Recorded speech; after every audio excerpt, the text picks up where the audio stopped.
Hello everybody, welcome to Virescent.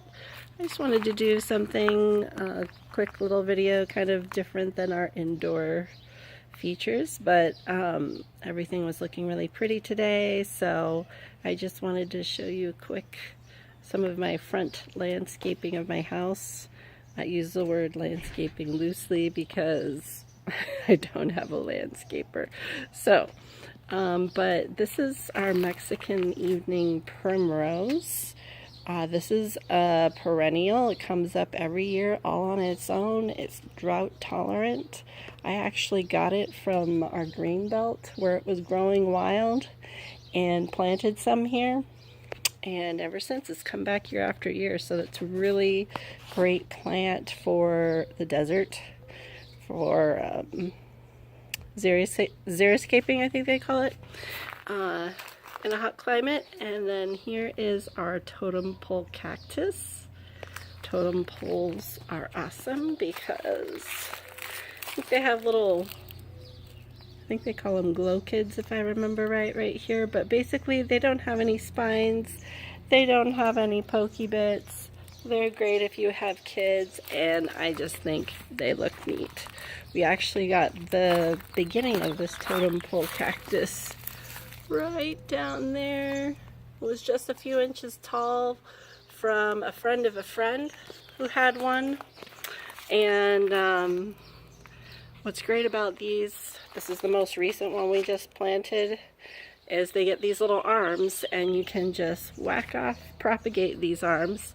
Just whack them off right here at a node, and you let that dry, callus over for a week or two or however long it takes, and then you just stick it in the ground, water it, and you're good. So that's how we've gotten these multiple trunks here. But I really love this cactus and I think it looks really neat. Over here is Oleander, which I wish I would have let my husband pull out when he wanted to, because it's poisonous.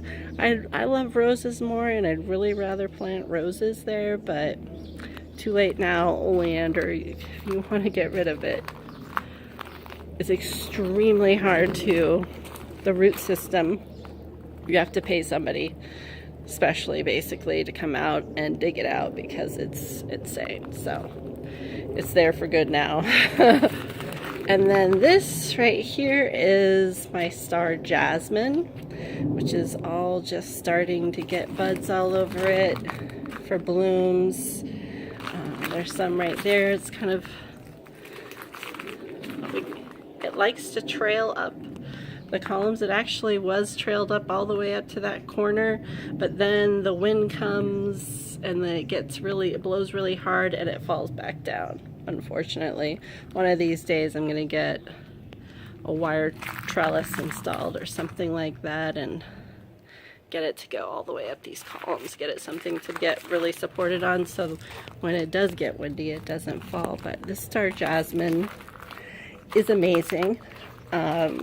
As you can see right here, I get shade from this overhang up here, and it's just enough that it does really well in the desert for me. And I really only water it, I water it maybe once a month, a deep watering, and then during the super hot summer months, when it gets into the triple digit temps, I water it more often, basically whenever it's starting to look droopy or dry. But it smells amazing. It's green. It's beautiful. There's nothing not to love. So who doesn't love jasmine in the desert, right? And then last but not least that I wanted to show, even though it's not at its full beauty by any stretch, is my Iceberg Rose. Has one little bloom here. It's our spring flush is already passed, but it's starting to get some more, another second set of blooms here. This plant I have not